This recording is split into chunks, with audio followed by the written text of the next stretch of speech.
সুপ্রিয় দর্শক বিন্দু, গীতা বিশ্বাস চ্যানেল থেকে সমস্ত দর্শক বিন্দুর প্রতি রইল প্রীতি ও শুভেচ্ছা।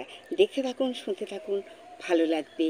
আজকের কাহানি হচ্ছে জলমৌরি নিয়ে, সুন্দর গল্প। বন্ধুরা, একটু অপেক্ষা করো, আমি বলছি।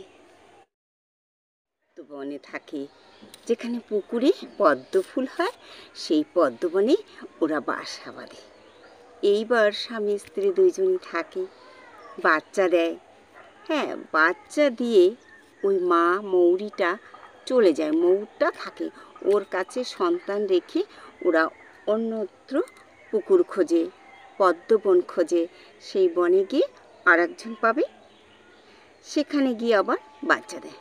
সেখানেও ওরা এই বাচ্চাটা রেখে বাবার কাছে, সেই বাবার কাছে রেখে ও অন্যত্র পাড়ি দেয়। এই হচ্ছে এদের মেন্টালিটি। এইবার এই যে একাধিক প্রেম বা একাধিক বাচ্চা, টিউবারকুলি নামের পেশেন্ট। হ্যাঁ, এইবার আমি তো রুগী দেখছি, আর বন্ধুরা এটাই নিয়ম একদম। তাহলে ওই মা ভালোবাসতে পারল না, সে শুধু উৎপাদনের জন্যে ঘুরে ঘুরে বেড়াচ্ছে, নিজেকে এনজয় করছে নিত্য নতুন। এটা রোগ। হ্যাঁ, কিন্তু কিছু তো করার নেই, আমরা তো আর তাদের ট্রিটমেন্ট করব না। কি সুন্দর গল্প। এইবার আমরা যারা মায়েরা এরকম করে রেখে চলে যাই, কষ্ট হয় না সন্তানের জন্যে? কেন আমি গল্পটা আজকে করছি? ওগো মৌরি, তোমার বুকে কি কষ্ট নেই? ওই সন্তান তোমার জন্যে অপেক্ষা করবে। কোথায় গেল মা?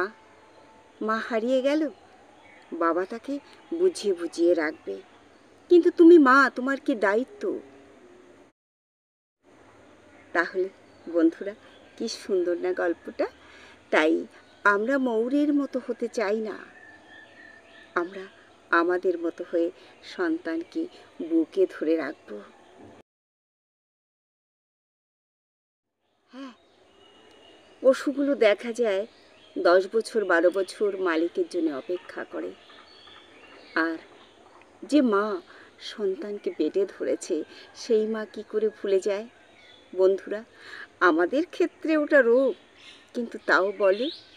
তাই বলি, ওগো মৌরি, তুমি যেও না, যেও না ছাড়ি। সন্তান, সন্তান বড় আদুরি, বড় ভালোবাসার গো। যেও না মৌরি, যেও না, যেও না। বন্ধুরা, গল্পটা ভালোই লাগলো, তাই না? আমি এমনি করে ছোট্ট ছোট্ট গল্পগুলো করব। এই মা হচ্ছে টিউবারকুলি নামের মা। হ্যাঁ, এর মাথায় বিকৃতি আছে, তাই সন্তান রেখে চলে যায়। যে মায়েরাও যায় তাদেরও তাই, কিচ্ছু করার নাই। ওহে মাঝি, কুলে ভিড়াও তোমার তরি, সাহস করিও না ভরা ভাদরে, চঞ্চল চপলা গতি, মিলন মোহনায় ডুবাইবে তোমার তরি। সন্তান রেখে মা চলে যাচ্ছে। তুমি কি দেখেছ কভু জীবনের পরাজয়? দুঃখের দহনে করুণ রোদনে, তিলে তিলে তার ক্ষয়। বন্ধুরা, এইভাবেই সন্তান কষ্ট পায়। তাই আজকে এখানেই রাখছি। নমস্কার।